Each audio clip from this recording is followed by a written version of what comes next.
All right, welcome everyone. It is the first day of hurricane season, the Atlantic hurricane season 2026, and I am here to give you the latest forecast of what the experts are thinking for the season, but what you truly need to know. Also, I'm joined by two of my closest friends and the most epic storm chasers in the world and forecasters. They are absolutely incredible and amazing. So join us for a fun ride. We're going to be live for the next 45 minutes or so. We're going to be geeking out, talking about all the things, and not only hurricanes and typhoons, but tornadoes and everything in between. So welcome to the show. We're going to be going live almost daily as we head throughout the month of June. So we're going to be geeking out on everything that you need to know.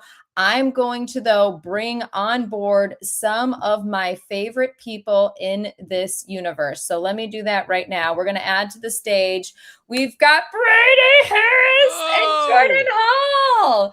Oh my gosh, I am so excited that you both are here. They are coming to us live from Naples, Florida, an epic Airbnb they're staying at down there. They're working on different things. They're actually water spout chasing. We think they're water spout chasing, but I'm the only one that's trying to forecast. So. No, Brady doesn't know how to forecast, and that's the problem. Yeah, no, that's incorrect. Yep.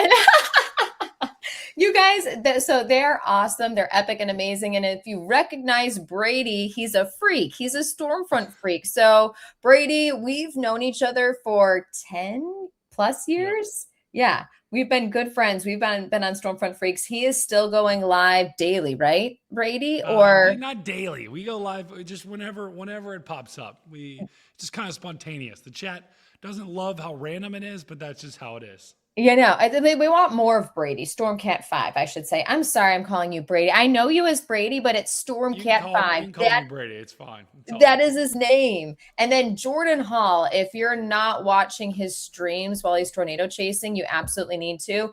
And also the Discovery Channel show, which it airs Sunday nights, but you can also watch on their YouTube. Jordan, can you tell us about that?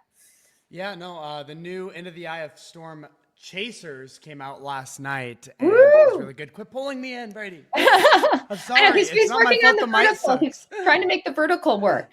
Oh, you're making the vertical work. I thought it was the mic. Rookie. I don't like I know, I look like a weirdo. Okay. Rookie. It's okay. The new show came out a few weeks ago, and it's a new show just for storm chasers on Discovery Channel, and you can watch it on HBO Max, Amazon Prime, and then I think after a few days they put it on YouTube. So I like it. So what was the tornado for last night's episode that I missed? And I clearly need to rewatch. The episode last night was on the Watertown, South Dakota tornado, followed by the next day, the Dixon, South Dakota tornado. And those episodes will feature people like Tanner Charles, Brandon Kopic, Connor Croft, myself, Sierra Lindsay, and actually my little brother too. So it's really fun.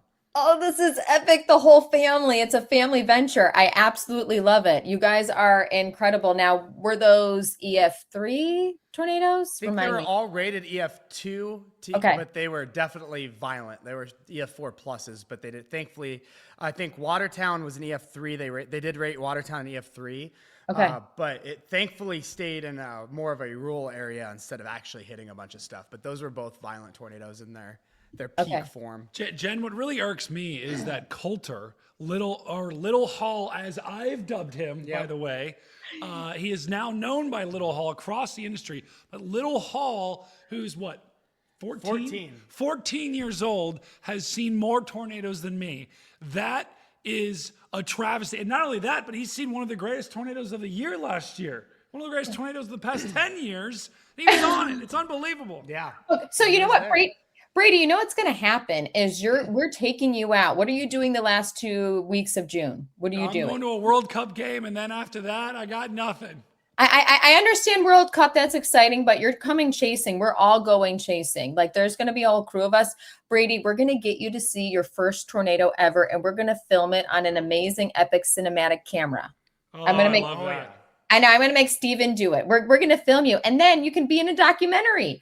Yes. I know. Oh my gosh! Because I don't know if Jen, if you were following, but we had a Japanese film crew documentary that was going to come out with us, but we missed out on that. So now we got to get into a different documentary. No, you're gonna get on. Yeah, you're gonna get on ours. We're gonna do. Well, we're creating multiple different things. So yeah, Brady, we've got you covered. And if you're not following StormCat5, Stormfront Freaks on YouTube and StormCat5 on all the social channels, do that. Jordan Hall on everything as well. He has epic streams. He does stuff with My Radar. He does stuff on his own Discovery Channel. Jordan is everywhere. He's on the Weather Channel. I love it. Actually, I've interviewed Jordan on the Weather Channel before, so he is just a legend. Two legends right here. So let's dive into the hurricane season, because for both of you, I cannot believe it is June 1st. I feel like June. It is June and a hurricane season is here. Now we're early in hurricane season and we're still in severe weather season.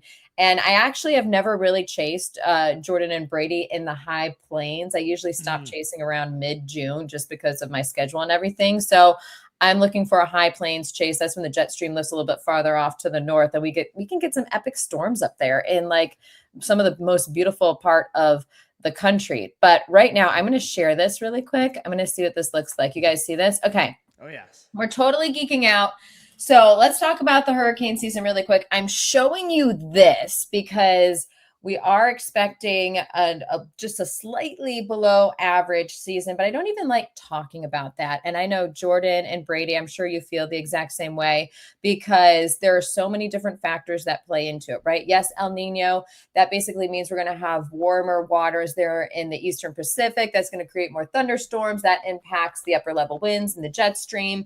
And so we'll have more unfavorable upper level winds, or we may, as we head throughout this hurricane season, but with above average sea surface temperatures and maybe the Madden-Julian oscillation, the MJO, and other factors, we actually could have some pockets of time where we actually could see some rapid intensification. So even though the hurricane season predicting 8 to 14 named storms, 3 to 6 hurricanes, and 1 to 3 major hurricanes, it only takes one. We tell you this every year, but it's true. It only takes one, a massive storm to impact where you live to make it a bad season. You don't need an extremely active season for it to be bad. We've had extremely active seasons where really nothing has made a U.S. landfall. And so it's been active, but nothing has made landfall. We've also had seasons that weren't that active. They were below average, but they had landfalling hurricanes and devastated many areas. So that's something to keep in mind with the hurricane season. I can have Brady and Jordan chime in on this, but I feel like we all feel the exact same way, because you got the Saharan dust layer, and with the MJO, it rotates. Basically, it's a large kind of massive atmospheric disturbance that rotates around the equator every 30 to 60 days. And that can open up the opportunity and window for some development as well, or more favorable conditions for development. So there's lots of unique things that go into this. But Jordan and Brady, do you want to add anything to this right now? And I'm going to scroll down to the names. Yeah, I think, Jen, it's a great point. I think we were just at the National Hurricane Center actually a couple of days ago, and we did a tour, and we were kind of just pressing them a little bit and saying, okay, what are your thoughts? And obviously they had mentioned the Super El Nino. But what they also mentioned is it only takes one storm. And right now I'm looking at the sea surface anomaly in the Gulf right now. And, I talked to Josh Morgan a couple of days ago as well. And his thoughts and my thoughts too, I think we're going to have some homegrown Gulf action this year. I think if we do get a system, it's going to probably come from, a stalled cold front, some sort of boundary that's down there in the Gulf. And right now, I'm looking at the anomalies of the Gulf of Mexico, and it's warmer than average right now. And it's still May, so we got a long ways to go. But the Gulf is already warm. We can tell you from being in the Gulf, it is warm already. And so, I think what's going to happen here is a lot of the systems that come off the Atlantic, probably going to be a lot of wind shear. And there'll be some curving away, kind of like last year, how we had some of those storms that curved away, especially early on. But then a lot of the storms that would normally have get going are going to get sheared apart. But I think what will happen is the remnants of those storms will get into the Gulf and they'll have a chance. And so Yeah. While we are, I think, likely going to see a lower than normal season, I still think we're, I think we're going to have a bigger year than last year. I just don't see how we get away from having 0 landfalling hurricanes in the U.S. I think we're probably going to have 1 or 2 big storms, but I think overall the pattern is kind of the same, Jordan. Yeah, I tend to agree with that too. And obviously with the El Nino and a lot of people talking about it potentially being a super El Nino, that does, obviously can mean lower than average as far as the United States goes. But then you look at the Pacific, I mean, you're going to have places like Hawaii who might actually see an uptick in tropical activity. And obviously the Western Pacific usually rips during El Ninos like this, especially like a super El Nino. But as far as the United States, like Brady was keying on, likely homegrown there in the Gulf, but also places like Bermuda, when we see that recurve and how they kind of recurve their way back out, you have places that are still out in the Atlantic that are going to be susceptible to storms like that, including places like Bermuda, who hasn't really seen a true landfalling significant hurricane with a direct hit. They usually tend to get fairly lucky, but years like this year would be one that you'd really want to keep your eye out on, because as Jen keyed in on earlier, you don't need a ton of storms. All you need is one to really make an impact, and that's something you really got to pay attention to.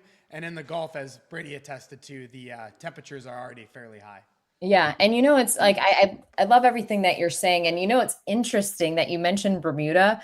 My dad was actually in Bermuda for a hurricane landfall back in the 90s. He was he worked for Kodak for 22 years, and he was there working on a cruise ship that was docked. And I think it was a Category 1 hurricane that made landfall. I'm like, Dad, you're the coolest. I had no idea you're a storm chaser. You didn't even realize it. He's experienced a hurricane more so than I have. And there's a special way. Who do we have over there? Connor, Get in here, Connor. Connor! Come We're say, just come having say fun. hi, brother. Hi! Connor Croft! Connor Croft. There he Connor, is. what did you get from the store? I can't hear. You're good. What'd you get from the store? Oh, you can't hear. 1 second. Brady's going to fix that for you. Yeah. Got some bread since we need more bread. Yeah. You guys making sandwiches? Mostly for toast. Just hold it, bro. Oh, I like it. Hold this kidding. Mostly Yeah. for toast. So Connor, I know you can sit down and join us, or you can do whatever you're doing. But Connor, what are we thinking about this hurricane season? You chasing hurricanes? You going hardcore? Yeah, we'll definitely chase any hurricanes in the U.S. I'm gonna be rehabbing with my knee, so I won't be able to travel outside the country. But Yeah. just anything in the U.S. So like they said, I walked in. I like their messaging. Yeah.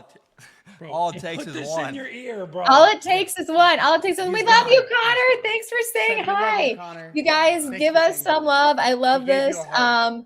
Oh my gosh. Oh yeah, I'm getting questions. I'm freelancing for the Weather Channel. We have Joe, native Floridian, is happy to be now living in Long Beach, California. I love California. California is awesome, but you are away from the risk of hurricanes. But I love Florida. I don't know about you. My older sister's in Jacksonville. You guys are in Naples right now. I mean, Florida is a beautiful place, but you do have the risk of hurricanes, and that is a big risk. And so one thing to think about is, what we had last year, and you've also chased typhoons, Jordan. You are one of the best storm chasers in the world. You truly are. You have earned that title.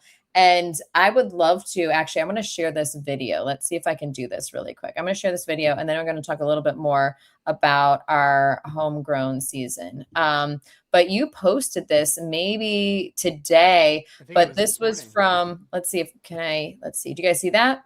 Yep, I see it. Yeah. So this was from, God, when was this? Explain this video, Jordan. So this is going to be in Dinadawan, Philippines. This was last year during Typhoon Fenghuang. This was a super typhoon that came in, and you can actually see the storm surge coming in. And obviously this is more of like a tidal wave, but this was unexpected. We were already getting splashed, but this was as that storm was making its way in. We were getting the north side, the onshore flow. And what that does with a big system like Fenghuang was, you get that huge truck tire eye, you have a big, broad area of winds that are pushing on shore. And we see that a lot in the Gulf with any hurricanes, where we have that nice shallow shelf that comes in. Yeah. And when you get that, all that water gets pushed by the wind, and it pushes it inland. And it's very rare to see storm surge quite like the one you're looking at right here in the Philippines, because it's actually fairly deep offshore versus the Gulf, where it's fairly shallow and easy to push a lot of water. So if this storm and system would have been somewhere like the Gulf, we would have probably seen double this as far as impacts anywhere on the Gulf side. So that's where it's really important to pay attention to where the eye might not be coming directly at you, but that doesn't mean you're not going to see the impacts, whether it's tropical storm force winds, storm surge, flooding. It kind of has a little bit of everything, including tornadoes like we saw with Milton just a few years ago. Yeah, Milton was one of those storms, and I can remove this. I was actually at the Weather Channel. It was that Saturday morning before things really started to blow up, and it wasn't even a tropical storm yet, I don't think. And I worked that Saturday and Sunday, and I remember the transformation and the wording from the National Hurricane Center. I mean, that storm rapidly intensified by 2-3 times what the definition is. And I remember the hurricane hunters flew in there, and they had to actually turn around because the turbulence was so significant, which is a rare situation for the hurricane hunters, because I mean, they're used to turbulence. That's, they're flying into the eye of a hurricane, but was when it was developing into that category 5 beast, that you've got the violent updrafts all over there, that they couldn't risk it. It was too dangerous. So I remember Milton. Milton was, it was October 2024. Is that correct? Yes, it was. Yeah. Yep. Yeah. And then I was actually down at this house during Milton. I remember that. Wait, explain that. Talk about that, Brady. This Airbnb during Milton. Yeah, so I came down during Milton, and because I'd always wanted to ride out a hurricane. Yeah. And we came down. Well, after Ian, I was like, okay, I never want to not miss something down here again, because Ian was so bad, so devastating in this part, Southwest Florida, Fort Myers, Naples area. And so my dad and I literally were about to leave for the airport to come down here, and we got an order. Like it wasn't a man, it was like an advisory basically saying, hey, you guys need to evacuate from the area. We weren't there yet. We were deciding whether we're going to come down or not. And so literally when my dad and I are about to board this plane, we get this notification. We're like, you know what? We're still going to go. So we get down here, and we had about 6 feet of surge, but it just came up the driveway. It did not get in the house, thankfully. Yeah. But I just remember before it had happened, it was starting to trend a little bit further south towards like Cape Coral. And obviously we had all had that. Everyone down here in Southwest Florida is like very PTSD from Ian, because it's supposed to go to Tampa, and then it trended south, of course, and hit Fort Myers. But so we were like, okay, this thing's starting to turn south. We might have to leave. And then all of a sudden, I look out my window. We get a tornado warning. I look out my window, and we had this upstairs balcony, and I could see right over the water this like half of what is likely a massive like water spout, massive tornado, like hybrid water spout. I was gonna ride down to the beach, because by then we had moved our car inland because of surge, but it was just, there was another storm coming from our south, and so we almost thought about leaving and driving across to Miami, because we were a little bit afraid it was going to go down. But with all of the tornadoes that were coming up, and they were crossing 75, which is the highway that takes you to Miami down here, we were like, we can't. There's too many tornadoes. I mean, we're going to drive along the highway and get hit by a tornado while we're trying to evacuate. Milton was just insane. Yeah. And Jordan, you were chasing the tornadoes in Milton, right? In South Florida. Like, they were tornadoes that you see typically in the plains, and they were in Florida. Like, it was ridiculous. Jordan, talk about that really quick. And I see, so Jordan, we're having side conversations. Jordan just sent me an awesome video here from Fort Myers Beach of the storm surge. So I'm going to pull that up while you talk, Jordan. Yeah, no. So Hurricane Milton was unique because it set up perfectly, because you had a mix of like an EML, an elevated mix layer. You had some dry air aloft with the outer bands, and that actually brought a full-fledged tornado outbreak across the state of Florida. I think one of the biggest tornado outbreaks in state history, if I recall. And it was crazy because I actually went out and decided to chase this outbreak during Milton. And when I got out there, I wasn't looking at just your typical, like your tropical tornadoes where they're a little wispy and goofy looking. We were looking at fully developed supercellular tornadoes that we would normally see in places like Oklahoma or Tornado Alley, where you had a nice big RFD cut, nice clear slot, like fully developed structured tornadoes.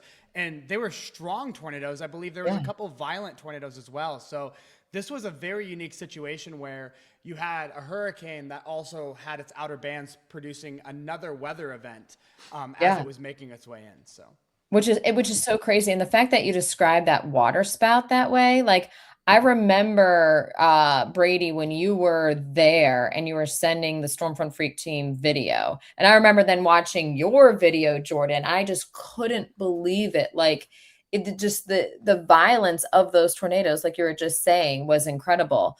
And I'm going to share right now really quick because I love geeking out on all the things. So this is a video. This is, I believe, Hurricane Ian. Is that correct or no? Yeah. So So this is going to be a surge camera that we put up. We put up in Fort Myers Beach. This is a time lapse. This was streamed live on the Weather Channel, so people could see the surge in real time. And you'll see this is kind of sped through. But you're looking at the street in Fort Myers, and you're going to see how significant the surge is. This camera, to give you perspective, is 7.5 feet up above the road on a pole. Wow. So just to give you guys an idea of just how much water can come in during the storm surge. And, you know, it's one thing to tell somebody they're going to see 6 to 10 feet of water, but to show them and physically see it, that's how you know what the real threat is, because you know you can't really fathom that amount of water standing there, but seeing is believing, the way I look at it. And this is one of those situations where our camera starts going underwater. That's over 7.5 feet above the roadway, so you're already looking at over 10 feet of storm surge at this point. Yeah. And look at how terrifying that is. So Jordan, and I remember actually, now that I'm seeing this, I remember this video and watching it on the Weather Channel and how scary it is, because storm surge can come in really quickly, and the power of water, like water is one of those things that scares me, lightning and water, just because water is so heavy. People underestimate the power of water, especially in flash floods and this trying to drive over flooded roadways. But like with a storm surge and all that power with the hurricane, I mean, this is terrifying, Jordan. Like this is really scary.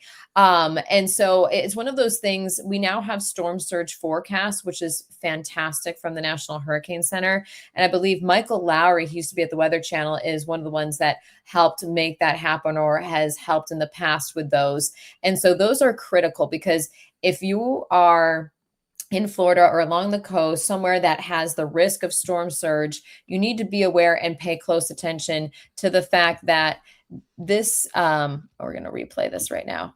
So we're going to watch this again. Just look at, this is the time lapse, but look how it gradually rises. But it's one of those things where you need to pay attention and you need to be prepared now and understand what your insurance is, because not at all, like homeowners insurance doesn't guarantee you flood insurance. A lot of times you need separate flood insurance in Florida.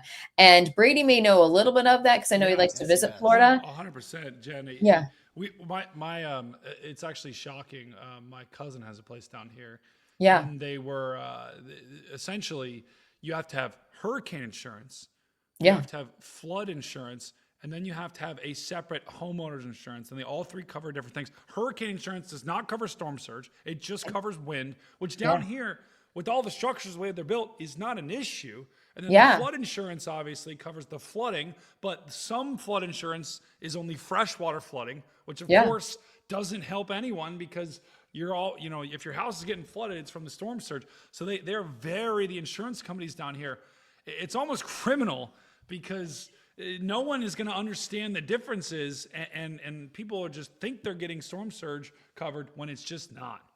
Well, and I remember during Hurricane Katrina, that was one of the biggest issues. And I think that's why post Katrina, you have to have 3 different varieties of insurance, because during Katrina or after Katrina, people had the homeowners insurance, they had the flood insurance, but each different insurance was saying it was the wind that pushed the water up. So it wasn't technically a flood, it was the wind. So it should be the homeowners. Whereas like the flood insurance was saying, or it was vice versa, right? And they're like, well, no, it's flooding, it's not the wind. And so they were fighting over it. And neither was covering it for these homeowners that did the right thing and were paying for the insurance to cover their homes. And so that triggered a whole bunch of new ways that the insurance company is like listing everything out. So it's important, just like you said, Brady, like that's crazy. I didn't know it was 3 different things. So you need to be aware of what your insurance is, what you currently have, what it covers, and understand what you need to have to ensure that you have your house securely covered for what you need to have for yourself. You may be able to take a risk here or there, but honestly, I would make sure that you have all the insurance you absolutely need to make sure that your home and your structure are safe, because you just never know when a hurricane is going to develop. They can develop very quickly, just like Milton.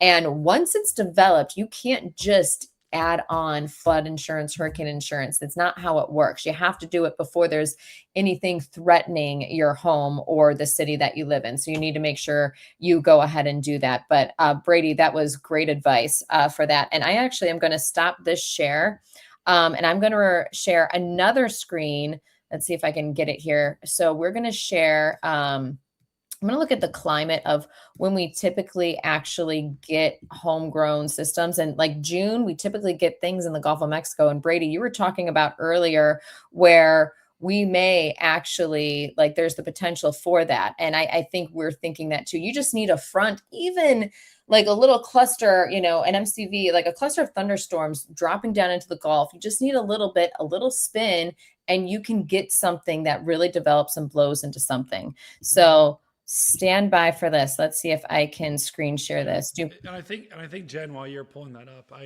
the other thing Morgan was telling me, because I still do think, and I think Jordan probably would agree with this, but I still do think we're going to have a down year.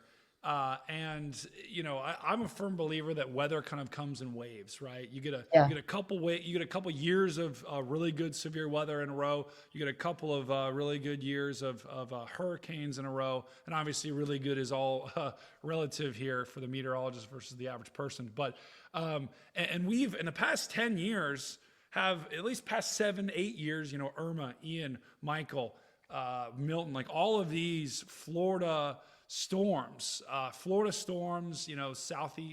Coast storms, and what I think is going to happen, I think we're in a little bit of we have to enter a little bit of a lull.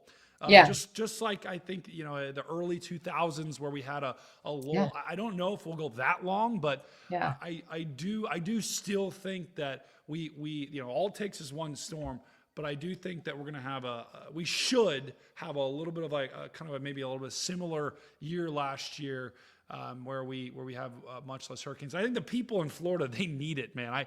People around here, we saw it on the beach. There is still condos that people haven't lived in for 5 years because they literally with it all started with Irma 2017. They got a hit, then they got hit with Ian, then they got hit with Helene, and then they got hit with Milton, and those were all surge events for the west coast of Florida, and I think people are done with it. Yeah, no, I completely agree. And what's so interesting is actually back in 2004, I was in undergrad in college, and I actually co-authored a paper on the 2004 hurricane season. Not a lot of people remember that in Florida. Florida got hit by like 4 or more hurricanes in that season alone. Wow. And then 2005 came, and that was Katrina and everything else. So oftentimes people forget about the 2004 season in Florida. But if you're watching and or you experience what the 2004 season was like in Florida, it was brutal for Florida. People forget about that. But Florida is a peninsula. It sticks out there. It's vulnerable on the Atlantic side, the Gulf side, the Caribbean side, like every angle. And so, we are all hoping, and I don't know if some people may be like, I don't know, because they think that meteorologists want things to happen. No, we don't want things to happen. We want you to be smart. And we're hoping for a quiet season because we never want to see devastation or anything like that happen. And so I'm with you, Brady, because I know how my sister's in Jacksonville. Luckily, they're in a spot which tends to not get as many frequent hurricane landfalls or tropical systems as other places in Florida, but still it's a dangerous spot. And I've actually seen what storm surge can do there. But looking here, this is the map. This is from June 1st to 10th. So this is just the first 10 days of June, where we typically see tropical and subtropical cyclone points of origin. And so we're also looking at the East Pac. Their season begins May 15th. Ours is June 1st to November 30th, but you can see it's close to home, like Gulf of Mexico, maybe just off the eastern seaboard. It's not until later on in the season, into really July, but really August and September, we can get things that come right off of Africa, and we can track them all the way across the Atlantic. But there's so many different factors. And Brady, I agree with you. I think these forecasts are going to be accurate. They may be a little bit below average, but I do worry about some small windows of opportunity where the Saharan dust is lower. We have maybe weaker, upper level winds. So there's a potential for anything that is tropical to develop. Like, I feel like there will be a couple pockets of opportunity, which makes me nervous. And that's where just about anything can happen, because literally we have the surface temperatures of these waters are incredibly warm, and that's their food, that's their fuel. And so we don't need, it is not going to take much. And we've had, significant hurricanes even in El Nino years. So we just need to be careful of that. And Melissa last year was an incredible beast. I just think about Melissa, and between Milton and Melissa, those are two of the ones that stick in my mind from the last couple of years. But thinking about Brady, since you guys, and both of you, since you've been now in South Florida, you went to the National Hurricane Center and you've been there for the past couple of days. What else have you noticed structure-wise? Because Brady, I think it's unique because I don't live in Florida and I haven't visited. And so you're seeing these condos and these homes that haven't been inhabited, or maybe they still have damage from hurricanes that occurred like 3, 4, 5 years ago. So tell me a little bit more about what you guys have noticed in Florida and maybe what people are doing to try and prepare for this hurricane season. Yeah, I think it is really interesting, because I think if we go, which we should go up to Fort Myers. I wanted to go look at Sanibel since I put Yes. the camera out there. Fort Myers, which Ian was in 2022, it's 2026, 4 years later. Yep.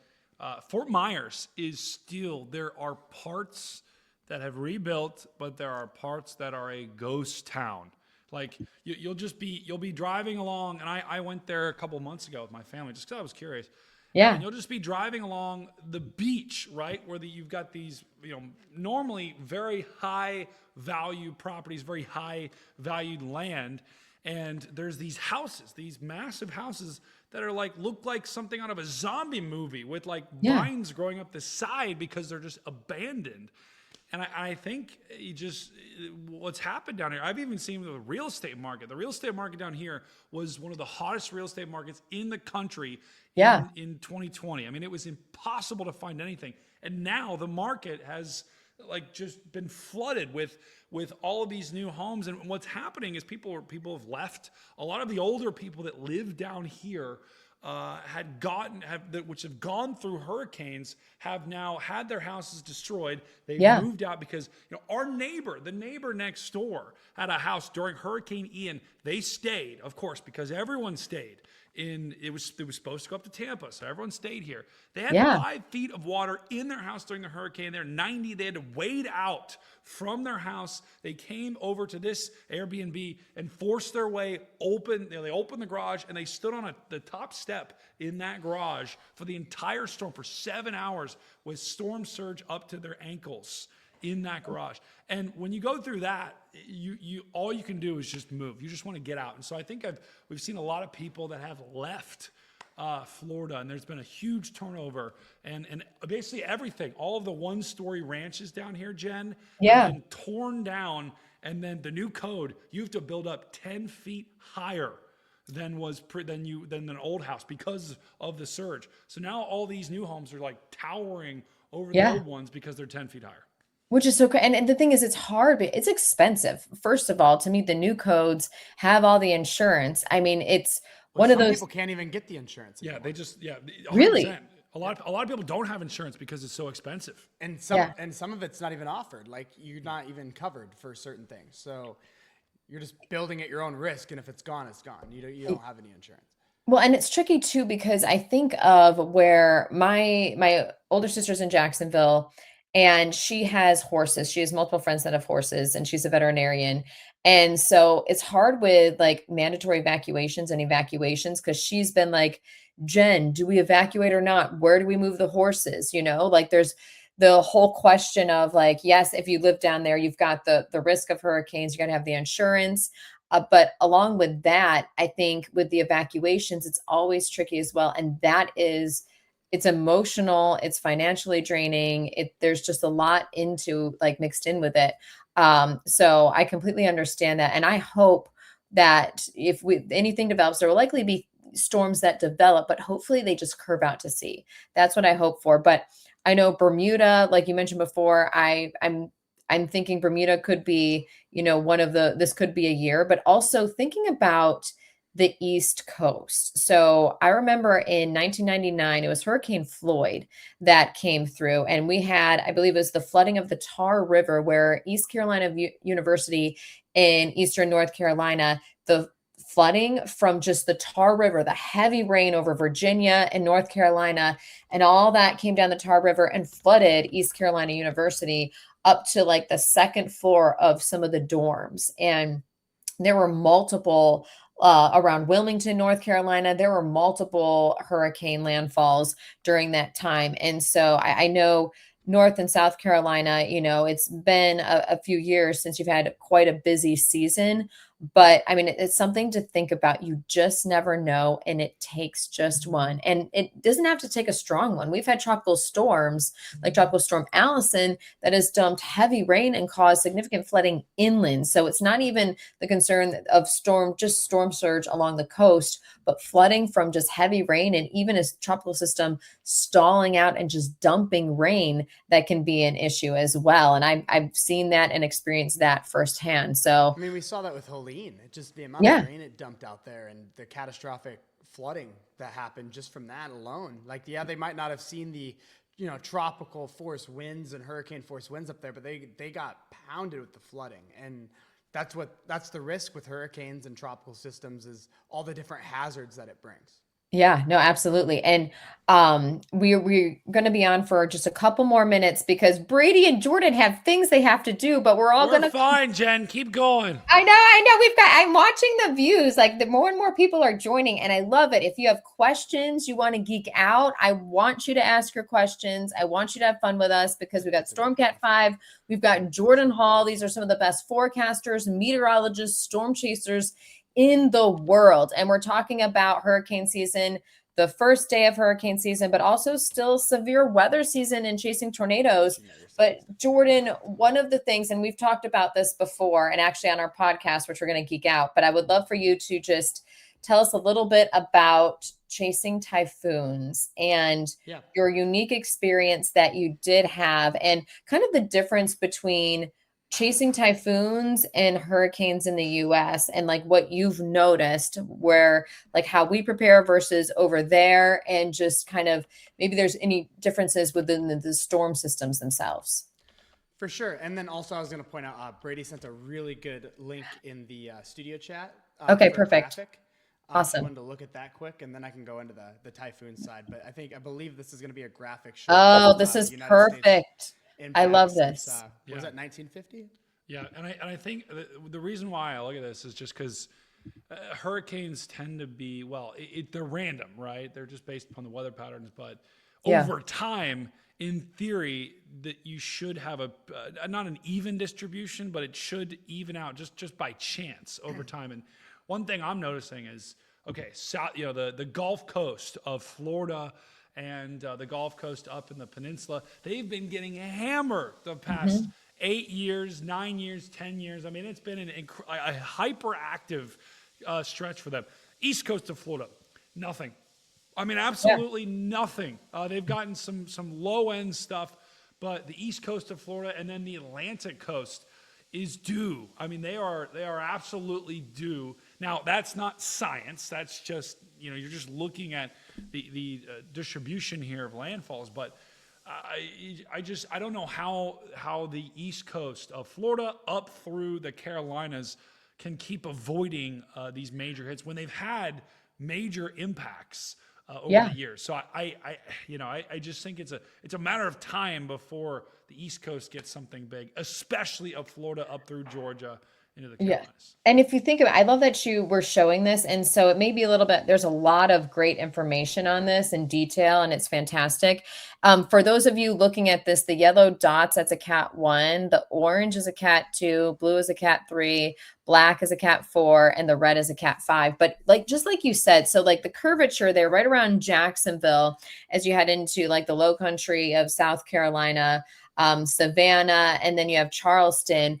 I mean, they really haven't had anything significant. You've had Ian in 2022, but that was a Category 1 hurricane. I mean, it's been Hazel was a Cat 5 in 1954. Hugo was a Cat 5 in 1989. Gracie back in 1959. But it's been some significant years that we've seen a storm that's really wreaked havoc there. I mean, we had Fran in 1996, which I'm sure many of you remember Fran. I remember Fran going up, but other than that, you're exactly right. And so it's a little scary to think of what could be as we, look ahead into the upcoming season, because even though we're expecting it to not be as active, there still is potential. And honestly, it just takes just a little bit of spin in the atmosphere to just crank things up. You got the warm fuel, the warm ocean waters, and things can really go. So, and Jen, what worries me is I saw this happen down in Florida. People become complacent, right? When Florida went through that 10-year stretch of nothing. Yeah. And then Irma came, and Irma actually, from a surge perspective, Irma was a strong storm. There was a 140 mile wind gust measured. Naples 130 and Fort Myers. It was a strong storm. But the surge, the angle that it came up wasn't nearly as bad as Ian. And so people got complacent, and then they don't listen to the weather people. And the problem is we don't listen to weather people, and then you have a storm like Ian, then you get all these deaths. Right. And there was a lot of people that died. And I think I'm a little worried about some of these areas that haven't had a storm in a long time. Yeah. And even the coast of Texas hasn't had a big storm in a good bit, a couple of years. So it is a little concerning, some of these areas because it's been hyper focused in Florida. Now all the people in Florida all freaked out, but other places, I think they're complacent. Yeah, I 100% agree. No, and I think it's one of those things where it's June 1st. So it's the best time right now is just to review your insurance, make sure you understand what your insurance covers. And then also you need to have a preparedness kit. You need to have enough water for yourself, the rest of your family, anyone that's going to be in your home with you, your pets. Think about pet food, prescriptions, extra cash, because if the power's out, you won't be able to pay with anything else other than cash. You need to have some food with you. You need to have batteries, flashlights, blankets, extra socks. You want to think about like waterproof shoes. You want to have anything that you can think of that you need to survive for, I would say, 3 to 4 days to a week without power, maybe even without running water. You need to do that, because if you think when a hurricane makes landfall, it is devastating, and it's not everyone is going to be able to get their power back or get what they need immediately when there's so much devastation. So you need to take responsibility and make sure that you yourself have everything that you need to be prepared in case you need to evacuate. And also in case if you stay there, if there's no mandatory evacuation, you decide to stay, that you don't turn into an emergency, and you can make sure you can live on what you have without power and without water. That's one of the most important things, because there's just going to be limited help, and there's only so much emergency managers, can do, because can be mass devastation with hurricanes. So it's something to think about. But Jordan, let's talk about typhoons really quickly versus hurricanes. And then if you have questions, let us know, because we got to let these guys chill. Let them rip. I know, let them rip. But if you're new, we've got Weather After Dark. We're on the Weather After Dark YouTube. If you're new, subscribe to us, because this is a new podcast, a sister podcast to Stormfront Freaks. And so our actual first podcast episode is with Jordan Hall. He's going to tell us a little sneak peek about the story that he does share on the podcast. And then we're going to have Brady, StormCat5, on the podcast as well. But geek out with us a little bit, Jordan, on typhoons and hurricanes and kind of what you've experienced and the unique experience you did have.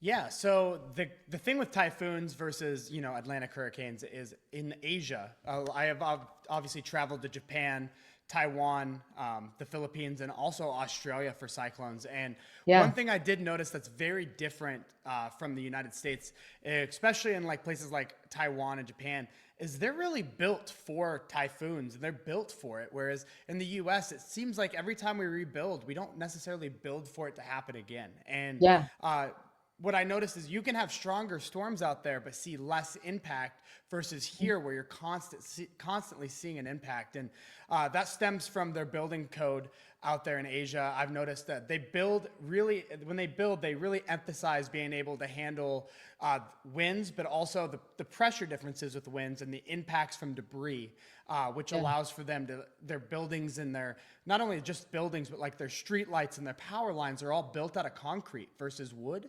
Where in the United States, all of our power lines are usually wood and usually break and snap. Over there, it's all concrete. So usually after like a super typhoon, like a Category 4, you don't necessarily see extensive damage everywhere. You'll still have your damage locally, but as far as extensiveness, you don't necessarily see it all the time. Whereas in the United States, when you see a Category 3+ come through, it almost looks like a bomb went off, because there's so much debris and so many projectiles that get tossed through the air. And that's one of the biggest things I've noticed. But also with typhoons, it seems like they're just more prepared for it out there in Asia. But obviously they see it more often than what we see in the United States. Yeah, and I just shared a video, if you can look at it right now, Jordan. I think, is this the one that you were on in, let's see, when was this? This one is, this would be Super Typhoon Regasa. So this is a typhoon that Aaron Rigsby and myself went to last year on a little tiny island in the northern Philippines, just south of Taiwan. This was the Batanes Islands. And we actually missed the eye of this by about, I think it was like 23 miles. And we were still getting hurricane force, if you want to call it that, winds in this area. They thankfully missed out on the significant hurricane, like super typhoon winds there, but they still received some damage. Thankfully, they didn't get the extensive damage. But in places like this, you see a lot of sheet metal, but realistically, a lot of it doesn't get tossed around. Like that was the only piece of sheet metal I saw actually go flying. So you can see photos of this place. Like it looks kind of run down, but believe it or not, they have it built to where it doesn't just shred apart like it would in the United States. See, that's amazing and so interesting to hear. And I don't think a lot of people have that perspective, because they haven't chased, and they maybe aren't worldwide travelers like you, Jordan, and really been to those places that are impacted by typhoons and other extreme weather around the world. So that's interesting to see. And I think that, as we look at structure and, building codes, I know they are changing and they're always increasing. They're trying to make sure that the integrity of the structures that we live in or work in can withstand stronger and stronger winds, whether they're from a hurricane or a tornado. And I know there's a lot of research going on, specifically in storm chasing with tornadoes, on the vertical wind speed, which really is not factored into building codes, but may start being factored into building codes due to the fact that a lot of that vertical wind is what causes that, those homes and buildings to explode. So that's a very unique perspective, Jordan. And we're going to geek out a little bit now. We've got 5 minutes left. If you have a question, let us know. Okay, so I'm going to add one more thing. Yes, I just please. wanted to point out too.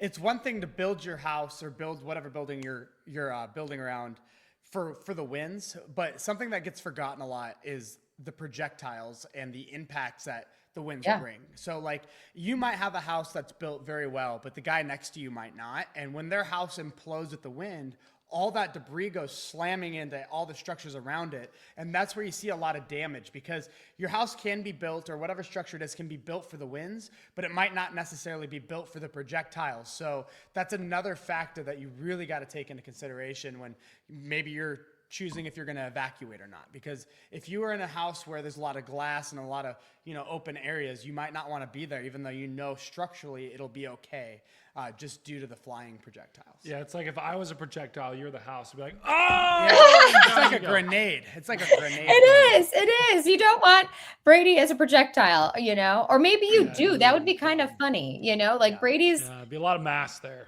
Yeah, but Brady's awesome. But you're a strong. You're a strong guy. You both are very strong. You've been working out at the gym. If you've been looking.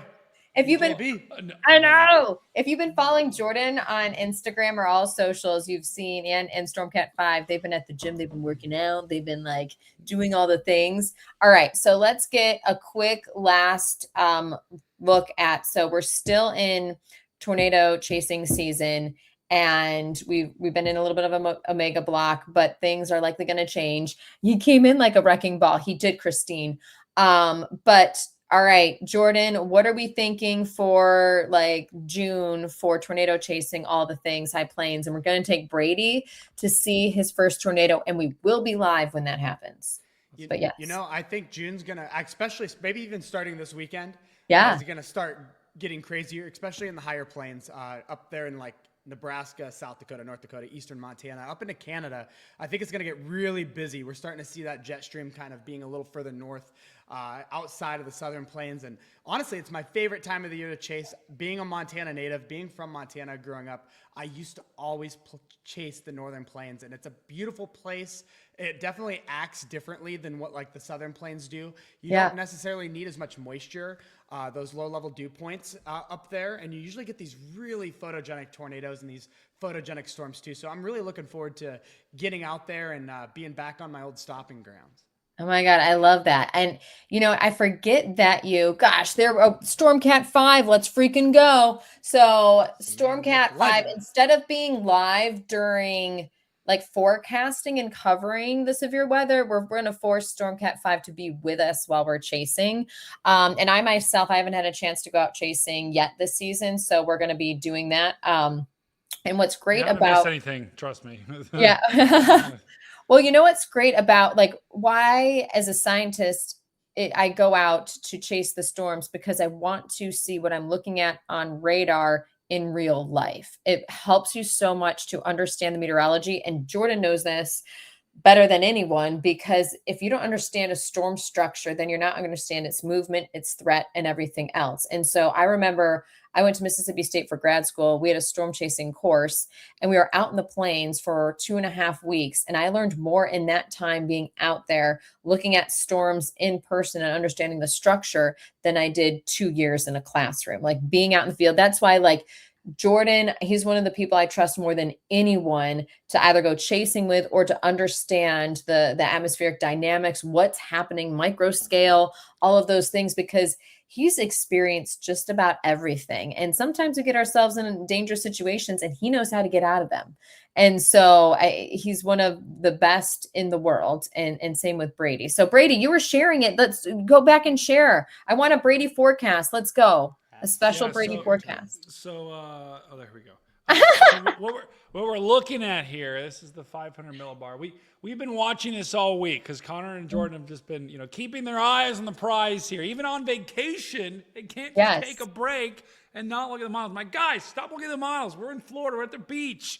But which just goes to show their dedication, by the way.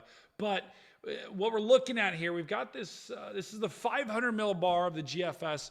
Let me actually zoom out a little bit more so you can see this. That's way too far. I love it. You're You'd say it's a little bit amazing, better. Brady. So the U.S. has been kind of in a blocking pattern, omega block, where basically everything goes up the West Coast, all the energy. What you're looking for here, you're looking for the greens, the yellows, the reds. That's the jet stream. Those are the winds at the higher levels of the atmosphere. The stronger the winds and the more oriented the trough is, more negatively oriented, you get southwest flow. That's what you're looking for. So you're looking for those kind of areas of green, yellow, and red, if we just simplify it real good there. The problem is all of those areas, they've been going up into Canada. And so all of that energy, all of those winds, all of those storms have been going up into Canada, which is, no severe weather for the U.S. We had a storm chase trip the past week. We came down here because there's been nothing. That's a classic omega block pattern, and then you get a trough in the eastern U.S., a little bit cooler temperatures, some more rain, maybe some storms if you get a cold front, but that's the pattern that we've been stuck in. Watch what happens as we get later on into June here. This is June 5th. The omega block pattern is starting to break down. We still have a ridge of general high pressure over top of the plains here. A little bit more of like zonal flow, which is west to east flow. Watch what happens, though, as we get into next weekend. A little bit of a short wave moves through the Great Lakes. Could see some storms there. I'm sure you guys all agree with that. But when we hit about Sunday, June 7th, look at this big boy trough that starts to dig into the U.S. The question is, how far south and east does this get? Because if the GFS would be right, you'd see a massive outbreak of storms, likely in Canada with some stuff in the Dakotas, right? Would you agree with that? I would agree with that. Yeah, Brady. so we would see some big time severe weather up in Canada. And that's what these guys are talking about. This ridge has to break down eventually. Although, I'm going to be honest, there's still a ridge in the eastern United States with this pattern. So, that's kind of what we're all waiting for and why we have not had widespread severe weather outbreaks. But I think that as we get further on into the second, third week of June, Jen, to your point, we should start to see the return of the trough, which there it is on the GFS, June 12th. We'll get a trough that swings through the Midwest, swings through the high plains, and that would be a return to severe weather. Yeah. And you know what? I think we need to just go to Canada and chase with Greggles, all of us. Apparently. I feel like that needs to happen. Jordan, have you been in Canada much chasing? I have yet to go. I was actually going to go last year, and I couldn't because I had to go to a concert, and then in turn I missed a tornado up there. I had a successful forecast. It was a very successful forecast. I just couldn't act on it. So I feel like I remember that, Jordan. So do we feel like the three of us, StormCat5, Jordan, and me, like we're gonna all go to Canada this year and get not only our first Canada tornado or Canadian tornado, but Brady, your first tornado in Canada, like ever. Epic. that'd be pretty epic. That'd be pretty epic. So that's going to happen. Basically, we're going to make that happen. Brady, you're going to get like 10 tornadoes under your belt before the end of the season, or That's 6. the hope. I feel 6. I feel 6. That's the hope. Now, Jen, interestingly enough, we look at the European model. European model says not so fast here. It does have a little bit of a mini trough move through this week, or actually, sorry, that's next week. What day is that? This is Thursday, June 4th.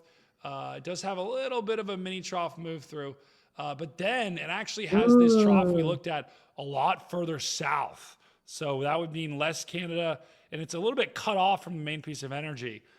So that would mean we'd have more severe weather in Colorado, in Nebraska, in this might not be an outbreak, but this would be enough to give you some good juice there. So there's some differences in the models. The European GFS can't agree, but I think the message is clear. We should see we have to see a return to at least some severe weather by the second and third week of June.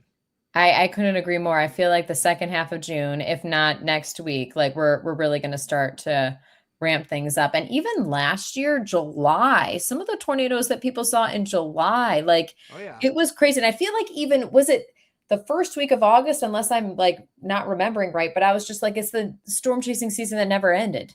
Like, I mean, I was blown away by some of the tornadoes that at least people saw in July. It was pretty remarkable, incredible. With that said, I'm going to let them go because they are in Florida. They're trying to rest and enjoy themselves before we all kind of get together this actually Saturday for a gathering of storm chasers around the world. So we're going to be doing that on Saturday, but I want them to relax, rest, do whatever we're not relaxing. We're competing. We've had 3 competitions so far. I think I've won all 3. No, you haven't. Wait, who won in golf? Who won in golf? Who won golf? Connor won in golf. Well, hold on. There was a Connor won. No, Connor the won. last hole is in contest. Connor won. The Connor last won. hole is in contest because they made me hit my driver and I hit someone's house. Connor so won. I lost 2 strokes. Connor and I lost won. by 2. So won. It's but every okay. other contest, Jen, I have won hands What down. was there a gun show contest in Well, the I gym? did win the lifting contest. we didn't. I did win the bike ride contest. I won the basketball. We played horse see, contest. We played skip ball. I won that The contest. funniest part is Brady yesterday goes, I said I wanted coffee, and Brady goes, oh yeah, coffee shop's just around the corner. Let's just bike there.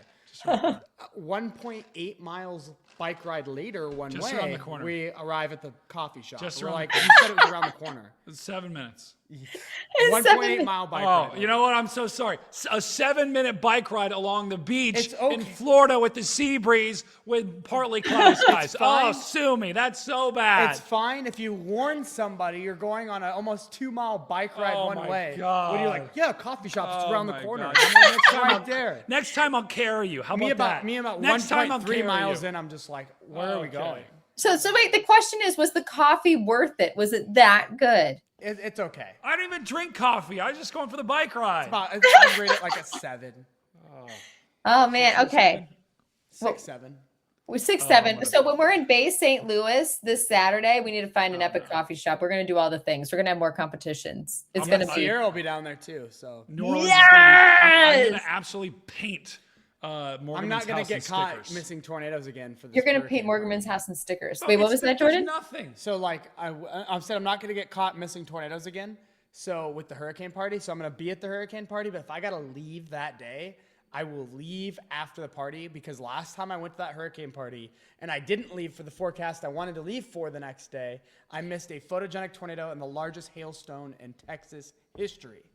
Oh my God, I think that's. Wait, is that when we were? Wait, Brady, remember? 2 Was years that? ago. That was 2 years ago. Brady, I have to tell you something about that situation because remember when we were chasing in Eastern Colorado and then we stayed, I forget, somewhere in Western Kansas. And I was thinking, we were driving all the way across to fly out Kansas City. And I was thinking, there's a little thought in me because it was the Texas Panhandle. And I'm like, we should drive down there and we should chase. We should go chase. We skipped the hurricane party to chase. But that was a driving day to leave and fly out. We didn't go down there. And I think that was the day when we had barbecue in the airport and Reed and them, they found, Oh my God. yeah, I know. Let's not talk about it. Oh my God, I can't believe it. I know it's okay. You know what? But it's it's okay. It's all right. I know. It's fine. We're going to get our first tornado in Canada and you're going to have like 6. I'm forecasting 100%. 6 for you. And the pattern during the hurricane party, that's is Saturday, Jordan. That is not, I mean, are you gonna go chase Michigan? There's nothing. No, I'm just saying you got to pay attention to the pattern. There's nothing. Yeah, that's There's right now. absolutely Remember, the nothing. models changed, Brady. Yeah, okay. If we look at the euro, also nothing. Absolutely nothing. You guys, Sorry, this is Jen, what we're it's taking over the like to show. be friends with some of the Look, best people in the biz. Nothing. Yeah, Brady, I see. Look what's going on in Florida. Oh, guess we're staying here then. You guys should hang out. Catch some water spouts, maybe a couple There's supposed to be a tornadoes. hurricane this week. Where's that? I at? know. Gone. It doesn't exist. That's crazy when people post a GFS that far out. I know. But It is. Don't trust. You need to trust Jordan and StormCat5, myself. We're not gonna post anything that I without posted GFS. without a caveat or anything else. We would never post a million weeks out and say this is going to happen because it's so hard to. If I post it ironically, and I make sure that's clear. So Yes, this is true. No. Brady, StormCat5 is awesome and a beast, and we love him. So are you, Jen. Jordan, so are we you. love Jen, you. guys, Jen is awesome. if you are not, I'm going to go full screen for this for just a second. If you are not subscribed to this YouTube channel, do it now. If you are not, what I want you to do, pick up your mouse, point it at the subscribe button, go like this. Smash that subscribe. Oh, no. Oh, I just opened a bunch of windows on the computer. Can you still hear me? I Smash still that can hear you. I can subscribe see you. button as I hard can as you see you. possibly can. I can still And see do you. it now. If you break your mouse, we'll send you a new one. Smash the subscribe button. Jen is absolutely amazing. We will not send you a new What is mouse. happening? Oh, It's my okay. I got goodness. us both on screen. We're good. Oh, Jen has the best guns. I don't know about that. Let's go. Let's go. I actually need to work out. I need to get some muscle and all the things, but you need to follow, if you're not following StormCat5 everywhere, Stormfront Freaks, our YouTube channel. That was the former podcast. We're not recording podcasts anymore, but we actually are occasionally, about like 4 or so a year. We're having some fun sporadic ones, but StormCat5 is live on Stormfront Freaks. He's got his own stuff, his own channels. Follow him there. Jordan Hall everywhere. YouTube, watch him on the Discovery Channel. Watch his content on the Weather Channel and basically every other national worldwide network. And you can see him on my radar. Literally, Jordan is everywhere. And these are 2 of the best in the biz.